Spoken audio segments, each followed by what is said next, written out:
History does not repeat itself, but it rhymes with terrifying precision. Every empire that ever crumbled, every dynasty that ever fell, every kingdom that ever rose from nothing to everything, they all had one thing in common. A leader sitting at the top, making decisions that either built civilizations or burned them to the ground. Now fast forward to today. Replace the throne with a corner office. Replace the war council with a board of directors. Replace the battlefield with a global market. The stakes? Still life and death, just measured in market share, quarterly earnings, and shareholder trust. What you are about to witness is not a history lesson. This is a war manual, a decoded playbook pulled from the greatest power players who ever lived, translated directly into the language of the modern chief executive officer, the chief financial officer, the chief operating officer, and every leader sitting in a room where one wrong decision can erase billions. Buckle in. The boardroom just became a battlefield. At 20 years old, Alexander of Macedon inherited a kingdom. By 32, he had conquered over 2 million square miles of territory. He never lost a single battle, not one. Now ask yourself, what is the modern equivalent of that? It is the chief executive officer who enters a saturated market, looks at every analyst report screaming impossible, and builds a category-defining company anyway. Alexander did not win because he had the biggest army. He won because he made every soldier feel like they were fighting for something bigger than survival. He created radical ownership at every level of his force. He ate with his soldiers. He bled with them. He led from the front. In today's boardroom, the leaders who are winning are not the ones hiding behind PowerPoint decks and quarterly memos. They are the ones who walk the factory floor, who sit in customer calls, who know the name of the engineer fixing the product at 2 in the morning. Alexander's greatest strategic weapon was speed. He moved faster than the enemy could think. In business, speed is the new currency. The company that iterates faster, decides faster, and executes faster does not just win the quarter, it wins the decade. The lesson for every chief executive officer in the room: your ceiling is a story someone else told you. Stop believing it. Cleopatra VII ruled Egypt at a time when Rome was the most powerful force on earth. She was surrounded by enemies, outnumbered in military strength, and operating in a world that did not believe a woman should hold power. And yet, she held power. Not just held it, she weaponized it. Cleopatra understood something that most modern executives spend millions in consulting fees trying to learn: relationships are the real balance sheet. She did not just negotiate with Julius Caesar and Mark Antony. She made them believe the alliance was their idea. She was fluent in 9 languages, not because she had to be, but because she understood that speaking someone's language, literally and figuratively, is the ultimate power move. In today's boardroom, the chief executive officers who are winning the influence game are the ones who walk into a room and make every stakeholder feel seen, heard, and valued. They do not just present data, they tell stories that make the data feel personal. They do not just close deals, they create belief systems around their vision. Cleopatra's empire was not built on gold alone, it was built on strategic narrative. The modern equivalent? Your brand story, your investor pitch, your culture manifesto. Every word you put into the world is either building your empire or eroding it. Cleopatra never wasted a word, neither should you. The Mongol Empire became the largest contiguous land empire in human history. Genghis Khan built it from nothing, from a fractured, warring collection of nomadic tribes, into a unified, unstoppable machine. Here is what the history books often miss. Genghis Khan was not just a conqueror.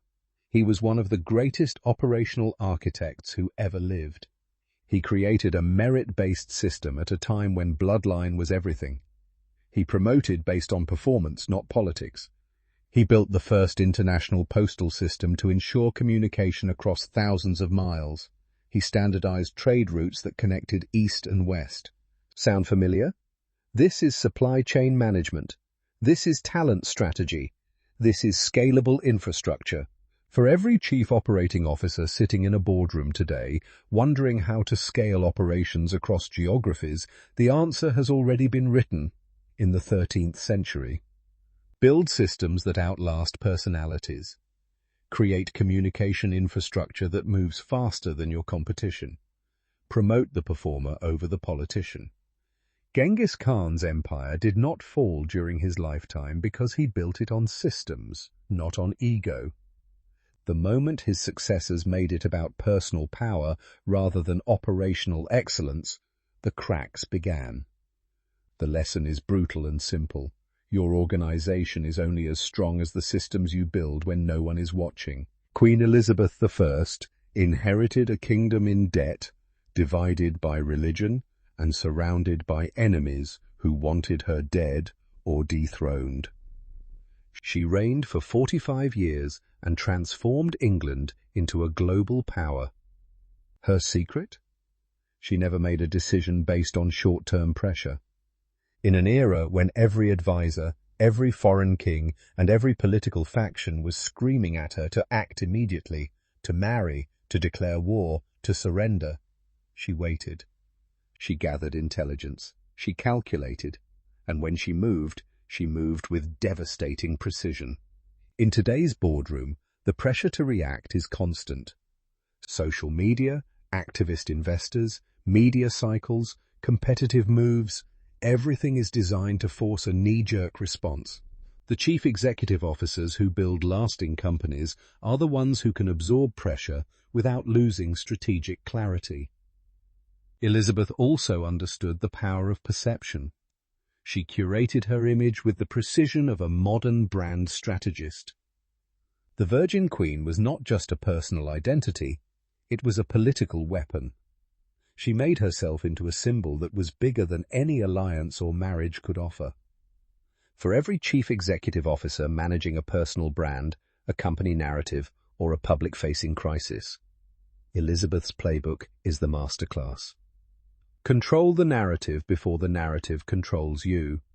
Play the long game when everyone else is playing checkers. Sun Tzu wrote The Art of War 2,500 years ago. It is still required reading in military academies, business schools, and the offices of some of the most powerful chief executive officers on the planet.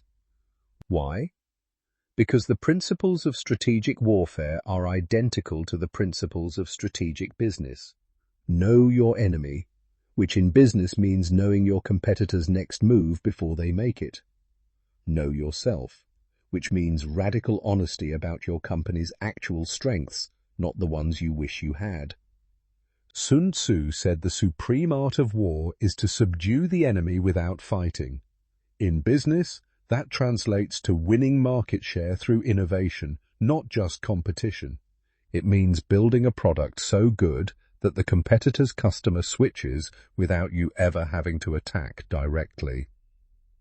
Every historical figure explored in this narrative, Alexander, Cleopatra, Genghis Khan, Elizabeth, they all embodied Sun Tzu's principles without ever reading his words. Because great strategy is not era-specific. It is human. It is timeless. The boardroom of today is not fundamentally different from the war room of antiquity.